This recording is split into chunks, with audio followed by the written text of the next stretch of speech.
Hey guys, welcome back to Total Tactics Football. It's Fran here, and we'll be kind of recapping our Game Week 3 cheat sheet now that Game Week 2 is coming past, and we've been able to watch most of the games this week and update some of the players and also kind of assess some new players who we didn't previously have an eye open to, or think at least that they have some good potential within Game Weeks 3 and 4 coming ahead, even Game Weeks 5 potentially. One of the issues that we're dealing with right now that I have to preface off the back is that there is still a travel restriction concern. So we mentioned, in our kind of Game Week 3 transfers video that one of the things that we'll have to be looking at in the near future is assessing whether or not some players will be going out on international duty and then having to come back in quarantine after they play in a red list country.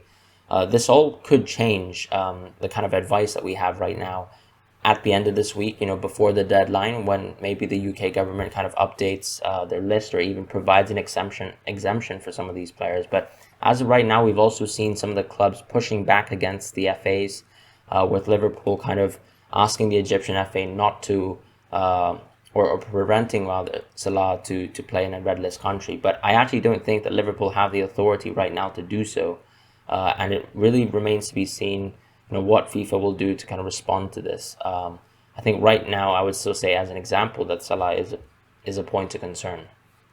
Now let's start with the list, goalkeepers. I don't think much has changed at all, to be honest. It's just a little bit of movement between Raya and Bachmann.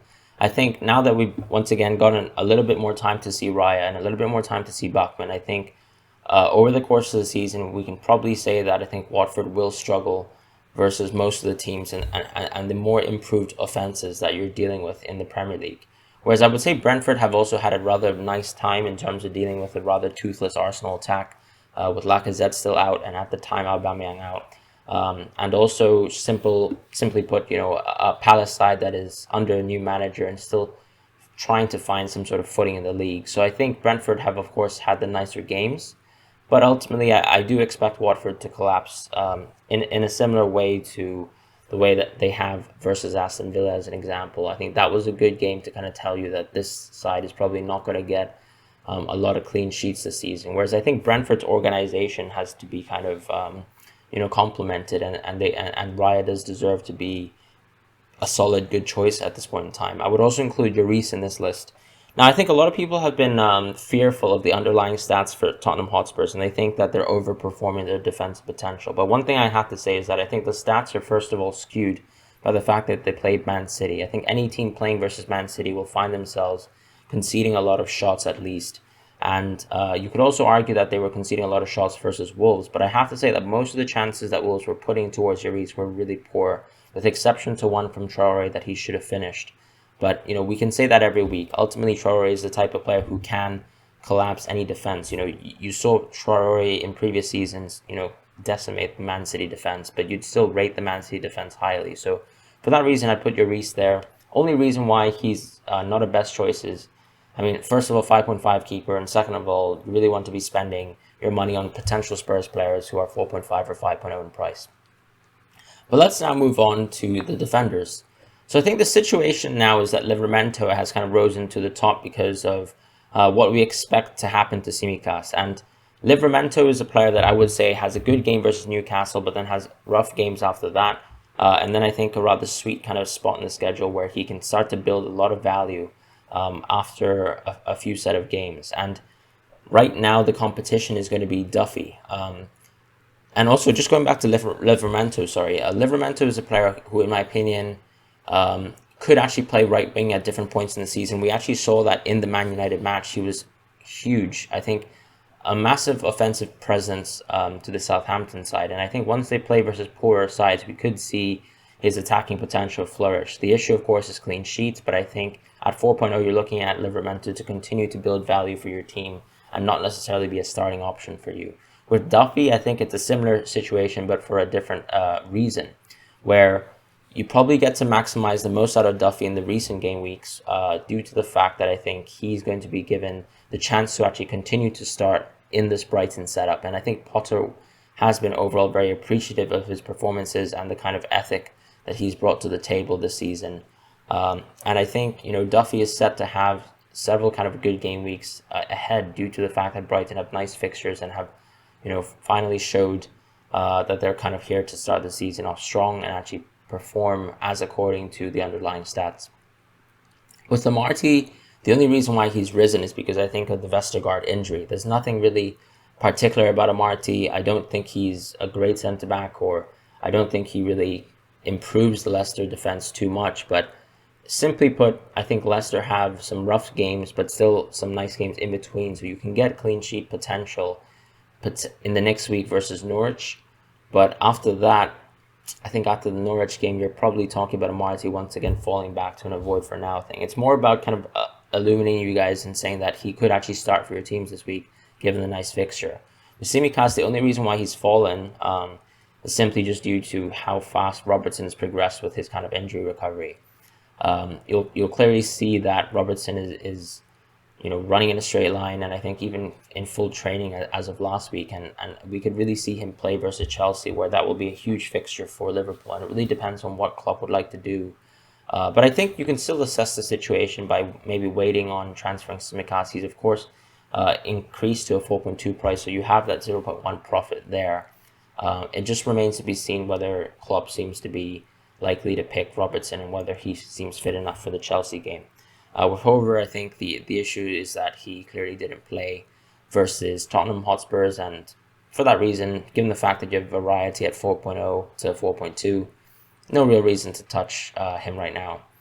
And at 4.5 and above, I think it's a similar situation to last week, so I won't really develop more on it. Pinnock has actually increased to 4.6, which means that if you're looking at a 4.5 defender, Rico Henry is the player for Brentford that you would like to have.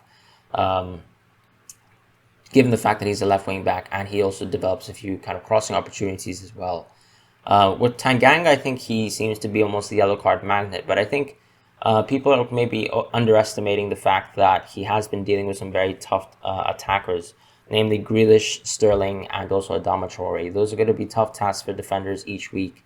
Adama Traore finds it so easy to blow by defenders. We've seen it time and time again. It's not something that we don't expect, and I think once again, we just kind of look ahead to the European Conference game to make sure that hopefully Doherty starts that game versus Pacos de Ferreira and we get Tanganga on the weekend.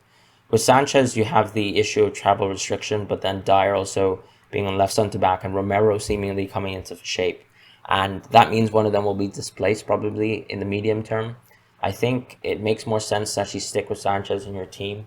Hopefully if he doesn't have travel restriction issues and if some sort of resolution is found, because I think Dyer would be the one to go there. If anything, I think it just says that Tanganga might be the better pick out of these players, and I think Ayling still remains in the same position with Veltman and Lamptey and their injury news still uncertain. I would say avoid for now.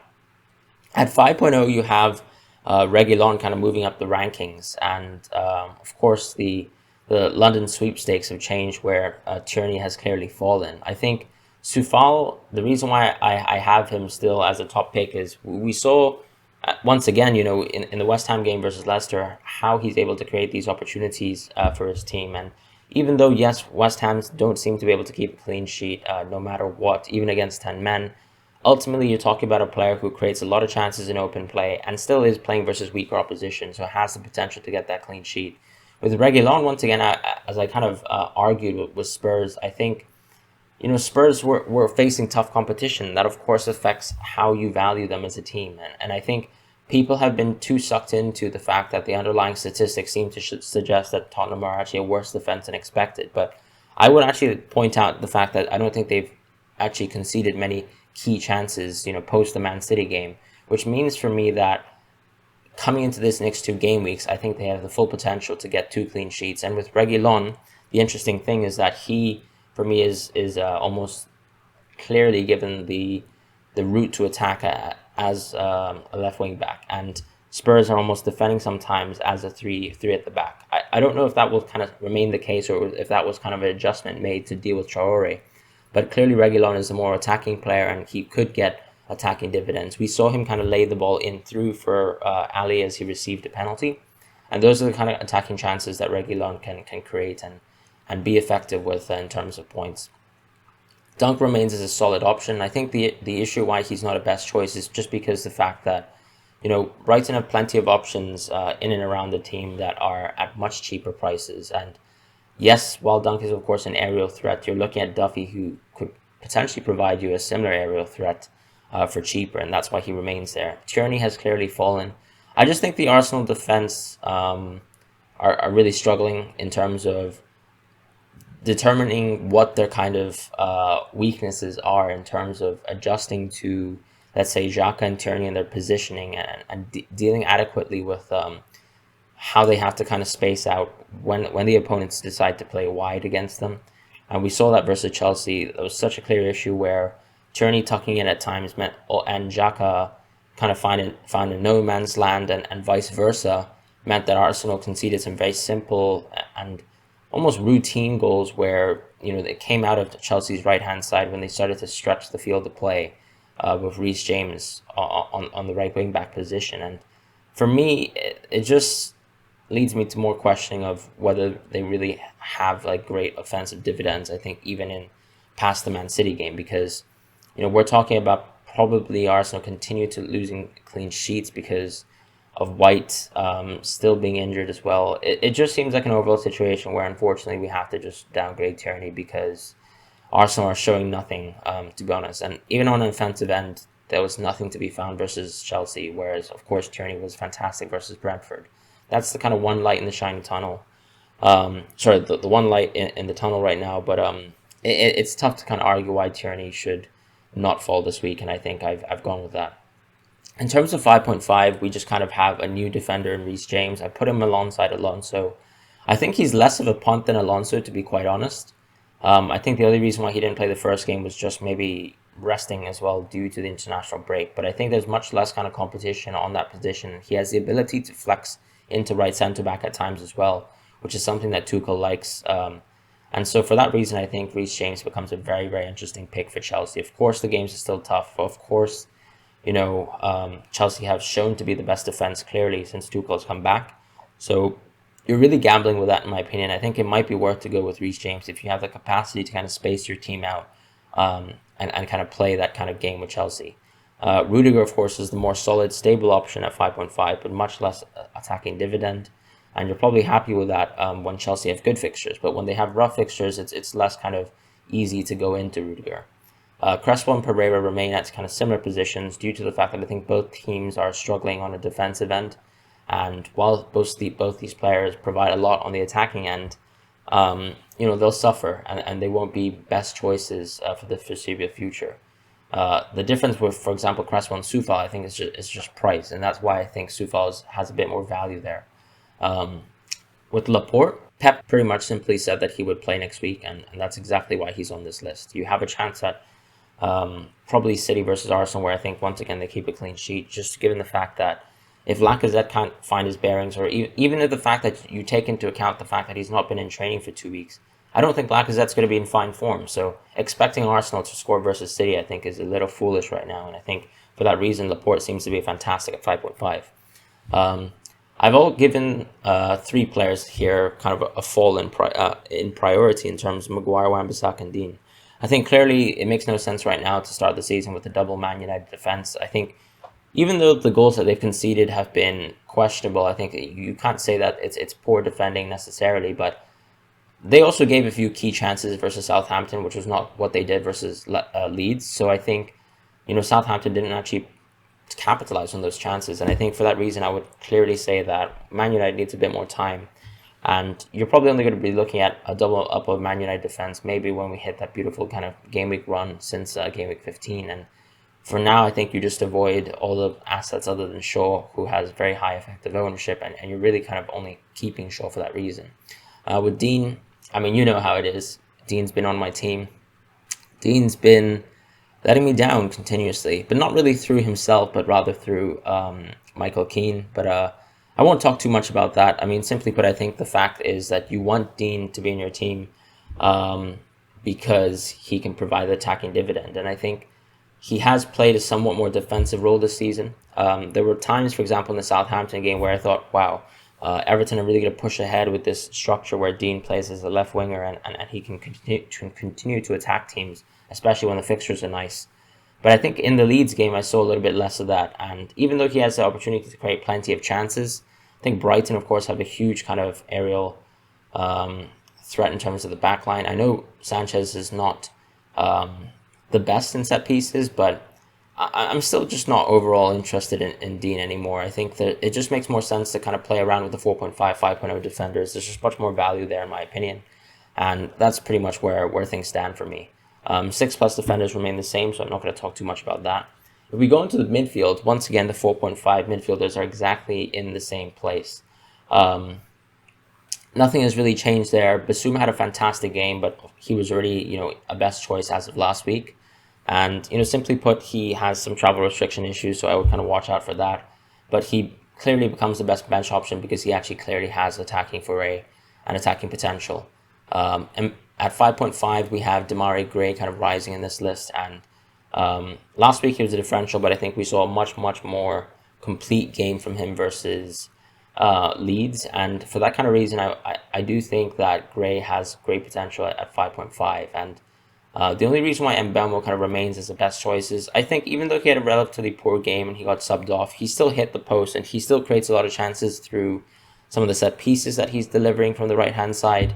And the fact that I think he will be also, still enjoying a relatively nice fixture run. So I'm happy to say that these two are the clear best picks right now at 5.5. I know Odegaard has come in, but I still think that, you can kind of lump in the same camp as Smith Rowe. Tough game versus City, and then ultimately, I really don't know if Odegaard can turn this kind of Arsenal team around at this point in time. I think things are rough for them, and I'm not saying that Arsenal are good to be going for 3 to 4 games in a row losing, but it just doesn't really make sense to punt on an Arsenal player right now, especially at 5.5 where there are nicer options. At 6 to 6.5, of course, Benrahma remains at the same place. Fantastic game week for him. I've just kind of added Fornals, arguably next to Souchet, because clearly he is a quintessential part of the attacking four that West Ham have, and that's pretty much the situation. I think all the other players remain the same. Benrahma is a clear priority there, and it looks exactly the same at 6.5, with the exception of Dele Alli kind of coming into the side and actually taking a penalty in the game versus Tottenham Hotspur. I was kind of versus Wolves, sorry, and I was kind of expecting Son to take that opportunity, but it wasn't given to him, and for that reason, I think it's a bit unfortunate, but Dele Alli will probably have to rise in this list. I did mention that I didn't really like him as a differential pick, but I didn't expect him to be on penalty, so that was kind of out of my expectation. I still think Lucas Moura will probably continue to be a better pick than Dele Alli over the course of the season. The main reason, because I think when Son comes back in and Kane comes back into the side, I think you expect Son to be playing left wing and Lucas Moura to be playing potentially right wing for a time. But the coach does seem to quite like Bergwijn and I think his kind of work rate, so we'll see what happens there. But I think Lucas Moura still makes a bit more sense than Dele Alli at this point in time. Still don't think it's really worth kind of looking at Spurs players at this point in time. Perhaps I would even actually downgrade Lucas Moura to differential right now. I think it's worth outlining the fact that, simply put, you would only want to touch assets such as Kane and Son for now, and I think that's how the situation kind of pans out. Nothing changes for Saka. In terms of 7.5, I think, 7 to 7.5 rather, I think Jota has clearly risen in priority. I think the travel restriction news kind of improves his chances of continuing to play, especially since even if Firmino might not be in quarantine, he might have to be dealing with travel and kind of going abroad, and Jota will have less of these issues kind of facing himself. And so I think he rises in that list. And I think Jota has that kind of magical touch where he's a great finisher, and while he doesn't have a complete game, I have to take a step back and say he can provide a lot to this Liverpool team. Not necessarily versus Chelsea is what I'm trying to say, but in nicer fixtures, absolutely. Mount remains in the same place, and Gundogan and Barnes have fallen. I think Gundogan, we can clearly see that a lot of the attacking potential is being flexed onto the wingers, and for that reason, I think Gundogan is probably less interesting as an option. And with Barnes, I think Leicester have built, literally I think the second lowest XG in the league, and I do think it's time for maybe Rodgers to actually go back to the double striker formation, which means that Barnes will probably see much less game time, and he's about to hit a price fall as well. I think it's just a situation where you continue to avoid him. And I have to say that the 8 to 10 and the 10 plus bracket remain exactly the same. Just watch out in terms of Son, where he might have an injury/rotation concern. He was subbed off after 70 minutes versus Wolves for Harry Kane. I think the issue is just the fact that he had a little bit of a niggle before the game started, and so we just hope, I think, that he gets rested for the next game week and that he can actually provide for us in that point. When we move on to the forwards, it's mostly just a lot of falling down, I think, for those kind of medium tier forwards, and a lot of rising for forwards outside of that range. So with Dennis, the reason why I'm saying that he's going to fall is I think he kind of sits in that kind of camp where he should really just be a bench option, and that's what a differential is, right?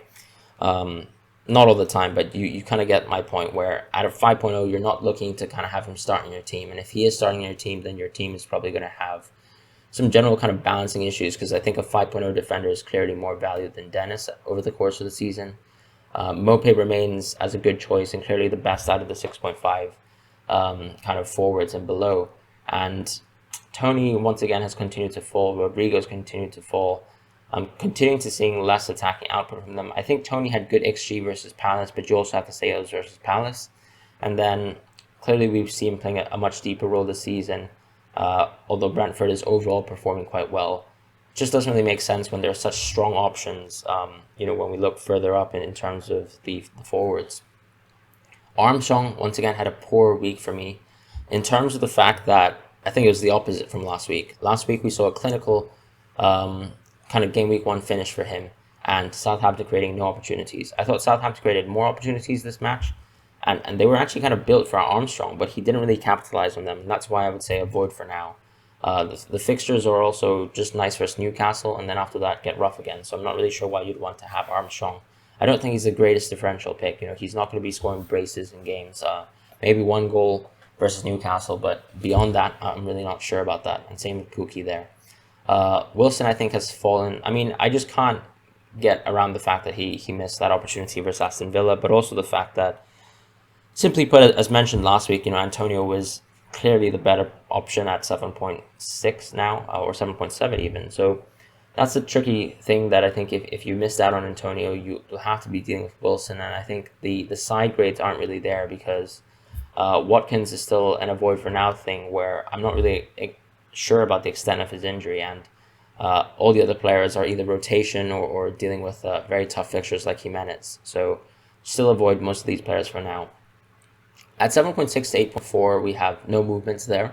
So we kind of moved directly into 8.5, where we've included Gabriel Jesus, who's now installed as a right winger for this Man City side. And I think the interesting thing about Jesus is that he played fantastically as a winger. And if you see him continuing to play, which I think he will, because Pep clearly said that he's going to prioritize playing the most informed players, and Jesus clearly was, the most informed player in the Norwich game. And for that reason, I think he remains in the side and could be an interesting kind of differential point if you're maybe downgrading from someone like Vardy as an example. But I think just like that, clearly the priority is to go into or opening your eyes to, let's say, Lukaku and Kane. With the travel restrictions, these players are almost set to not deal with these issues, and Lukaku is so close to a price rise and seems so effective and so pivotal versus Arsenal. I really think he could have had much more output in the game, and I do think that the question remains to be seen whether he is truly maybe like playable regardless of fixtures. But I think, barring the Liverpool game, which I think that is a tough defense no matter what, you are dealing with what seems to be, once again, an informed Van Dijk. Beyond that game, I think Lukaku has plenty of chances to score versus practically any team. The full kind of asset and the tools that he has at his disposal as a player means that most defenses will really struggle versus him, even in terms of kind of competing with him on a physical level, in terms of just strength in the air, even in terms of kind of dealing with his hold-up play, which will be kind of essential as well for a few assists. And then also dealing with his just ability to kind of actually run down the byline and actually beat his defender, just like he did versus Mari. I think Lukaku becomes a fantastic option. And Kane remains in a similar situation where he's a good choice, because I'm not exactly sure what the situation is at his club. If ultimately we're only going to get a few minutes of Kane each game, he's not worth it. But I do expect him to start next week, so I've kind of tentatively kept him as a good choice. But that's it for now in terms of the cheat sheet. Those are my updates so far. I think a lot of players have moved mostly around the defensive areas, and in terms of midfield, in that kind of midsection where we've had to adjust for some of the travel restrictions, and we have the opportunity to move into some players such as Greenwood and Jota, especially when players are dealing with international duty. But that's how things stand right now. I hope you guys enjoyed the video, and I'll see you guys next week.